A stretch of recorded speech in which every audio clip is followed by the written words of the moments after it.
बिस्मिल्लाहिर्रहमानिर्रहीम। शुरू करता हूँ अल्लाह के पाक नाम से जो बहुत बड़ा मेहरबान निहायत रहने वाला।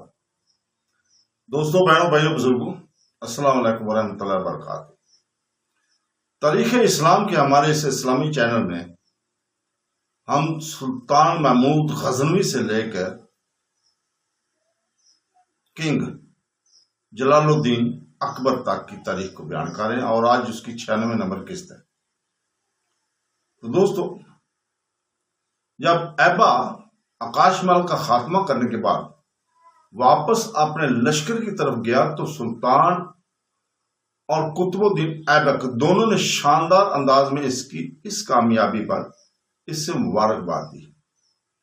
इसके बाद सुल्तान शहाबुद्दीन गौरी थोड़ी देर तक दुश्मनों के लश्कर का बगौर जायजा लेता रहा। भीमराज जो हाथियों की सफें दुरुस्त कराने में मसरूफ था, इस पर भी थोड़ी देर के लिए सुल्तान की निगाहें जमी रही थी।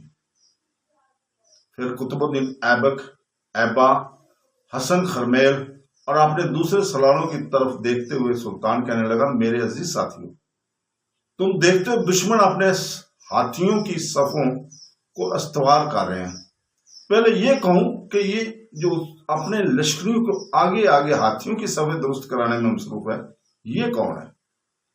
इस पर कुतुबुद्दीन ऐबक कहने लगा, सुल्तान मोहतरम, हमने इस शख्स को इसकी शक्ल से पहले देखा तो नहीं, लेकिन मेरा अंदाजा है कि इस वक्त अपने लश्कर के सामने अपने घोड़े पर सवार है वो कनौज का राजा जे चंद है, जबकि वो शख्स जो हाथियों की सफें दुरुस्त करा रहा है वो भीमराज के अलावा और कोई नहीं हो सकता। सुल्तान शहाबुद्दीन गौरी फिर दुश्मन के लश्कर पर निगाहें जमाए बड़े गौर से इसका जायजा लेने लगा और सुल्तान इसके सलारों को देखते ही देखते कनौज का राजा जे चंद अपने घोड़े से उतरा था। घोड़े से उतरकर वो भीमराज के करीब आया और इसे मुखातब कर कहने लगा, भीमराज, मैंने एक फैसला किया, मुझे उम्मीद है कि तुम मुझसे इत्तेफाक करोगे। भीमराज ने गौर से इसकी तरफ देखकर पूछ लिया, कैसा फैसला? ये चंद ने कुछ सोचते हुए फिर कहना शुरू किया, मैं चाहता हूं कि अगर हमने हाथियों की सफों को ही आगे रखना है और पूरा लश्कर पीछे रहेगा तो फिर मैं चाहूंगा कि घोड़ों पर सवार रहने की बजाय मैं अपने हाथी पर ही और अपने लश्करों का हौसला भी बढ़ाऊं और इन्हें जंग के लिए भी उभारूं। मैं चाहता हूं कि इस मौका पर तुम भी हाथी पर ही सवार रहो। यहां तक कहने के बाद जय चंद रुका, फिर अपनी बात को आगे बढ़ाता हुआ वो कह रहा था, भीमराज, इसके दो फायदे होंगे। एक तो हम दोनों महफूज भी रहेंगे और इस तरह हम अपने लश्करियों को बेहतर अंदाज में मुसलमानों पर हमला आवर होने की तरकीब भी देते रहेंगे। मैं चाहता हूं कि सबसे पहले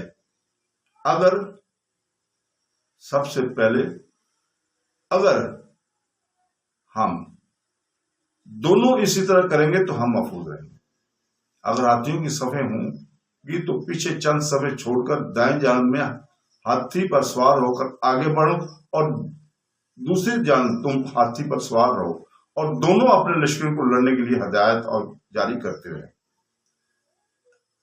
वैसे मुझे उम्मीद है कि जब हमारे हाथी दनाते हुए दुश्मन के लश्कर में दाखिल होंगे, इसके बाद हाथियों पर बैठे हुए हमारे तीर अंदाज मुसलमानों के लश्करियों को निशाना बनाएंगे, तो इसी वक्त ही मुसलमानों के लश्कर के अंदर एक खलबली और अफरा तफरी बरपा हो जाएगी और दुश्मन के लश्कर की ऐसी सूरत हमारी फतह और कामयाबी का पहला द्वार खोल देगी। ये चंद जब खामोश हुआ तब खुशी का इजहार करते हुए भीमराज कहने लगा, मैंने हाथियों की सफों को दुरुस्त कर दिया है। हाथियों के महावतों और इनको पीछे बैठने वाले तीर अंदाजों को भी अहकाम जारी कर दिए। बहरहाल मैं ये तजवीज से इत्तेफाक करता हूँ, आपकी इस तजवीज से इत्तेफाक करता हूँ। घोड़े की बजाय हम दोनों को हाथियों पर ही जंग की इब्तिदा करनी चाहिए। भीमराज ने इन अल्फाज के साथ ही जे चंद मुतमिन हो गया था। दोबारा इसने भीमराज को मुखातब किया, भीमराज, अपने लश्करियों को ये अहकाम जारी करने हैं कि जब वो देखें कि हाथियों ने दुश्मन के लश्करों के अंदर अफरा तफरी बर्पा कर दी है और हाथियों पर बैठे हमारे तीर अंदाजों ने भी तीर अंदाजी करके इन्हें काफी नुकसान पहुंचाया, तो मैं समझता हूं कि इस मौका पर लश्करियों को भी हाथियों के बीचों बीच गुजरकर मुसलमानों पर हमला आवर होकर अपनी फतह को यकीनी बनाने की कोशिश करनी चाहिए। भीमराज मुस्कुराया और कहने लगा, ये चंद मेरे अजीज भाई, आप बिल्कुल बेफिक्र रहें। जो आप चाहते हैं ये सब कुछ मैंने अपने छोटे सलारों को ही समझा रखा है। जिस वक्त हाथी और हमारे तीर अंदाज मुसलमानों के लश्कर में खलबली मचाएंगे, तो इसके बाद देखिए हमारे लश्करी कैसे और किस तरह के रद्दे अमल का इजहार करते हैं। दुश्मन पर आखिरी जरब लगाकर अपनी फतह, अपनी कामयाबी को हम यकीनी बनाएंगे। भीमराज की इस सारी गुफ्तगू से ये चंद मुतमिन हो गया था। फिर दोनों पीछे हटे, अपने लश्कर की चंद सफे छोड़कर दाएं बाएं बालुओं पर वो अपने हाथियों पर सवार हो गए थे। ये चंद और भीमराज की ये सारी नकल और हरकत सुल्तान शहाबुद्दीन गौरी बड़े गौर से देख रहा था। जब वो दोनों अपने हाथियों पर सवार हो गए, तब अपने सलारों से मुखातब करते हुए सुल्तान शहाबुद्दीन गौरी ने कहा, मेरे अजीजों, मैं इसे चंद और भीमराज दोनों की नकलो हरकत को गौर से देखता रहा हूं।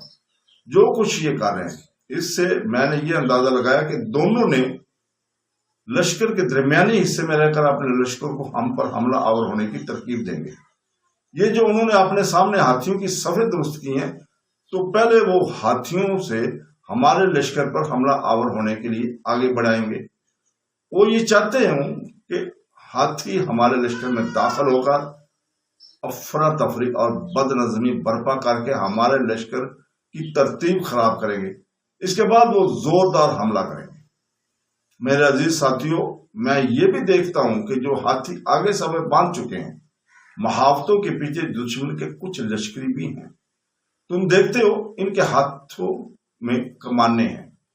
मेरा अंदाजा कि जब ये हाथी अपने लश्कर में दाखिल होंगे, तो महावतों के पीछे बैठने वाले दुश्मन के लश्करी हमारे लश्करों पर तीर अंदाजी करेंगे और नुकसान पहुंचाने का इरादा रखते हैं, लेकिन मैं इन्हें ऐसा नहीं करने दूंगा। यहां तक कहने के बाद सुल्तान शहाबुद्दीन गौरी रुका, फिर ऐबा की तरफ देखते हुए कहने लगा, ऐबा, पहले तुम ये कहो कि इन हाथियों से मुतल्लिक तुम्हारा क्या ख्याल है। इसके बाद जो कुछ करना चाहता हूं इसकी तफसील तुम लोगों से कहूंगा। ऐबा मुस्कुराया और कहने लगा, सुल्तान मोहतरम, इन हाथियों की तो आप कोई परवाह ही ना करें। इनसे मेरे तीर अंदाज खूब निपटेंगे। सुल्तान मोहतरम, जिन सारे तीर अंदाजों को मैंने अपने तौर पर तीर अंदाजी की तरबियत दी है, इन्हें मैंने दो हिस्सों में तकसीम कर दिया है। एक लश्कर के दाएं हिस्से में है और एक बाएं हिस्से में। दुश्मन जब हमारे लश्करियों को आगे बढ़ाएगा, तो मैंने अपने तीर अंदाजों को हदायत जारी कर दी है। सबसे पहले जो वो तीरों की बुछाड़ मारेंगे, तो वो हाथियों की आंखों में मारेंगे। अगर वो अगली सफों के हाथियों में तीर मारते हुए इन्हें अंधा करके रख देंगे, तो फिर पिछले हाथियों से निपटना आसान हो जाएगा। मैंने इन्हें यह भी कह दिया है कि अपने तीरों की दूसरी बुछाड़ पिछले हाथियों पर महावतों को मारेंगे, इसलिए कि पिछले हाथी चूंकि अगले हाथियों की ओट में होंगे, लिहाजा इनकी आंखों को निशाना नहीं बनाया जा सकेगा, लेकिन इसकी महावत हमारे तीरों के नहीं बच सकेंगे। अब अगली सफों के हाथी जब आंखों से महरूम हो जाएंगे, तो वो किसी काम के भी नहीं रहेंगे। ना वो हमारे लिए नुकसानदार होंगे और ना ही वो अब अपने महावतों में रहेंगे, बस में रहेंगे। जब वो आंखों में तीर लगने की तकलीफ से दो चार होकर बेजारी इजहार करते इधर उधर भागेंगे, तो महावत इन्हें अपनी गिरफ्त में नहीं रख सकेंगे। और जब ऐसा होगा, तो महावतों के पीछे जो तीर अंदाज बैठे हुए हैं, इनमें से हमें कोई खतरा नहीं रहेगा। वो तीर अंदाजी नहीं कर सकेंगे, इसलिए कि मेरा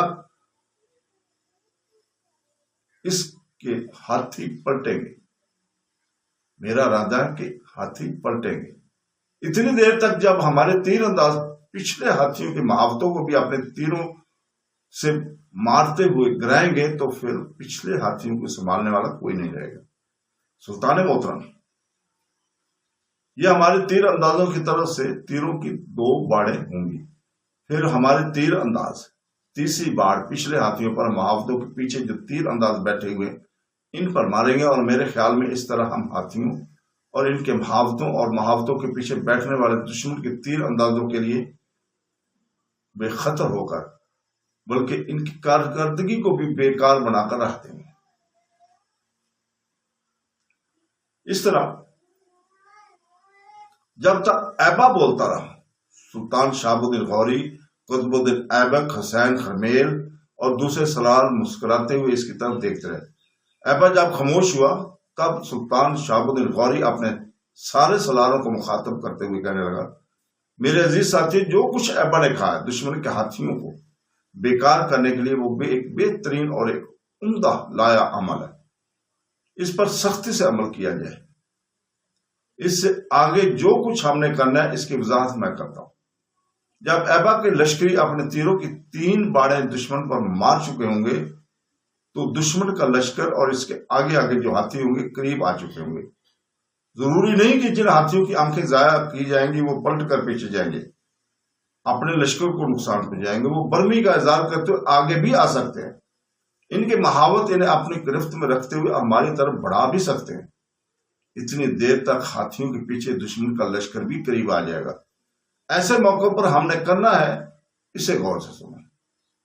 लश्कर फौरन 2 हिस्सों में तकसीम हो जाएगा। एक हिस्सा मेरे और खरमेल के पास रहेगा और दूसरा कुतुबुद्दीन ऐबक और ऐबा की सरकर्दगी में रहेगा। मैं और खरमेल आधे लश्कर को लेकर बिल्कुल दाएं जानब हट जाएंगे। कुतुबुद्दीन ऐबक और ऐबा अपने हिस्से के लश्कर को लेकर काफी बाएं जानब चले जाएंगे। इस तरह लश्कर के दोनों हिस्सों के दरमियान काफी खुला पैदा कर दिया जाएगा, जिसमें से दुश्मन हाथी गुजरकर आगे निकल जाएंगे। इसके बाद हमने अपना काम की इब्तिदा करनी है। मैं दुश्मन के बाएं पहलू पर हमला करूंगा और कुतुबुद्दीन ऐबक और ऐबा दुश्मन के दाएं पहलू पर।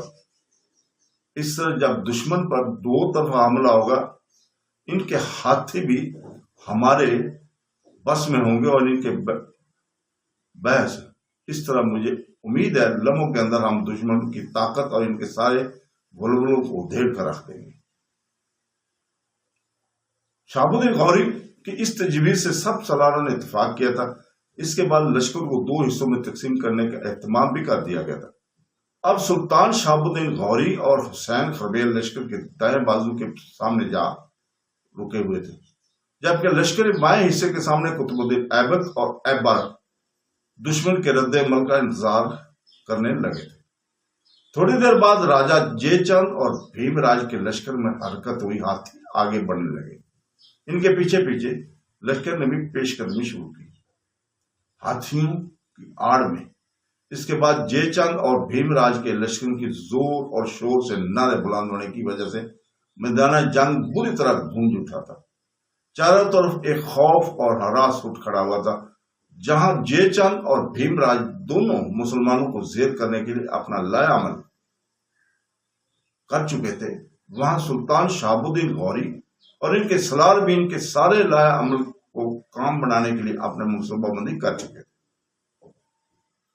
हाथी जब करीब आए तब अचानक ऐबा ने अपनी चमकती चौड़ी फल की तलवार में बुलंदी की। तलवार का फजा में बुलंद होना था कि लश्कर के दाएं बाएं हिस्सों में जो तरबियत याफ्ता लश्करी थे, उन्होंने बारिश की तरह तीरों की बाढ़ मारी। इन तीरों की इससे अगली साफ के हाथियों की आंखें छेद कर रह गई थी।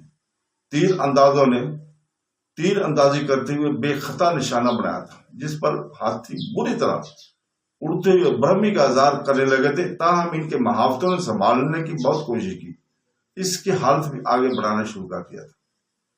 इतनी देर में दूसरी बाढ़ तीरों की मारी गई और इस बाढ़ की वजह से पिछली सफों के हाथियों के कई महावत छेद कर नीचे गिर गए थे। इसके साथ ही तीर अंदाजी की तीसरी बाढ़ मारी गई और पिछले हाथियों के सूंडों के पीछे जो तीर अंदाज बैठे हुए थे वो भी छलनी होकर नीचे गिर गए।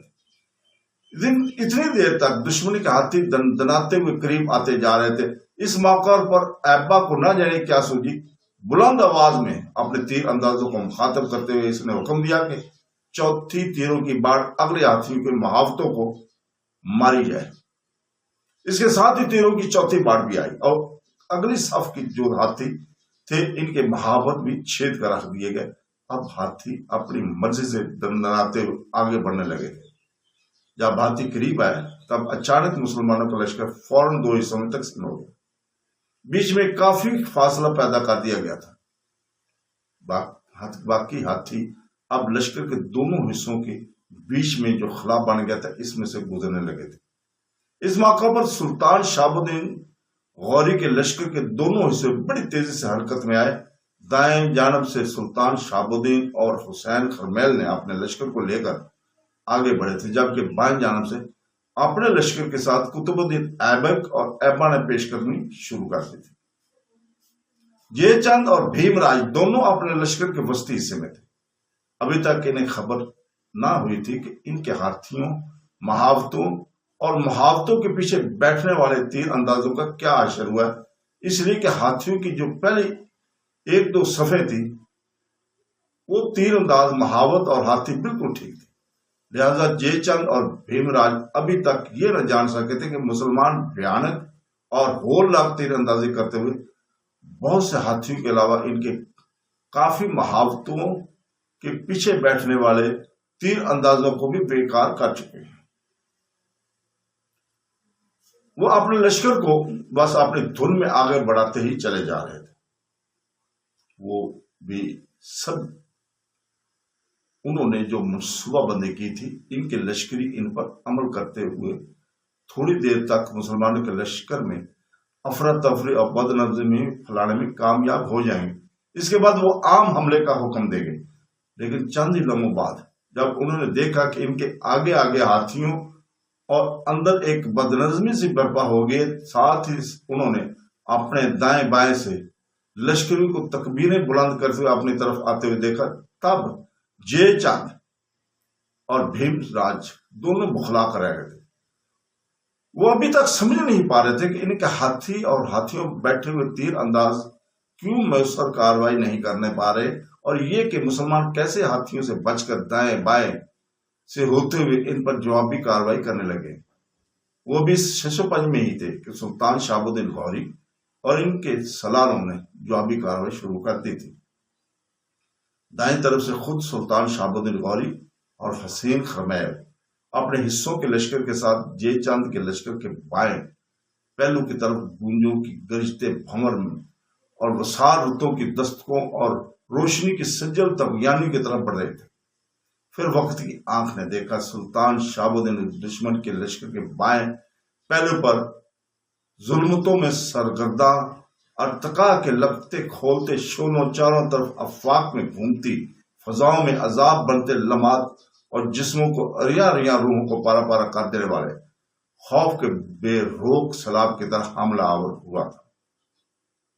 इसी तरह ऐन इसी लम्हा कुतुबुद्दीन और ऐबा दोनों अपने हिस्से के लश्कर के साथ दुश्मन के लश्कर के दाएं पहलू की तरफ शब खानों की बेजमीरी में सुलगती क़यामत और मस्तबर और सरगर्दा जज्बों की तरफ बढ़े थे।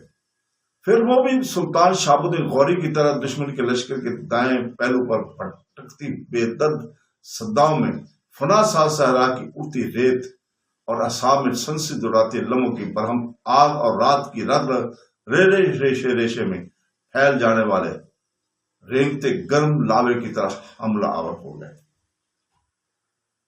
इस बार चूंकि सुल्तान शाहबुद्दीन गौरी ने जंग करने का अपना लाया अमल तब्दील कर दिया था, लिहाजा जवाबी कार्रवाई करने में जयचंद और भीमराज को कुछ वक्त लगा। ताहम इनके लश्कर की चूंकि ज्यादा थी, लश्करी की तादाद ज्यादा थी, लिहाजा संभलते हुए वो जवाबी कार्रवाई करते हुए वो भी मुसलमानों के तलातम के अजतराब सुलगती आंधियों बुतखानों के बेजमीरी और चालबाजों की फितरागिरी की तरह टूट पड़े थे। चंदवाड़ के मैदानों में चंदवाड़ के इन मैदानों में नफरत के अजाब तले हलाकत जाती कत्ल गाहें आबाद होने लगी थी। जबर के साए अपने सामने कुर्ब के अक्स और अपने राब्ते बढ़ाने लगे थे। मौत पिघलकर बहते लोहे, तेजी से फैलते जहर और इंतकाम की भट्टी की तरह चारों तरफ अपना दायरा एक और वसी करने लगी थी। तो दोस्तों, हम यहीं पे रुकते हैं अगली किस्त तक। तो इसके साथ ही हम इजाजत चाहते हैं। अल्लाह हाफ़िज़।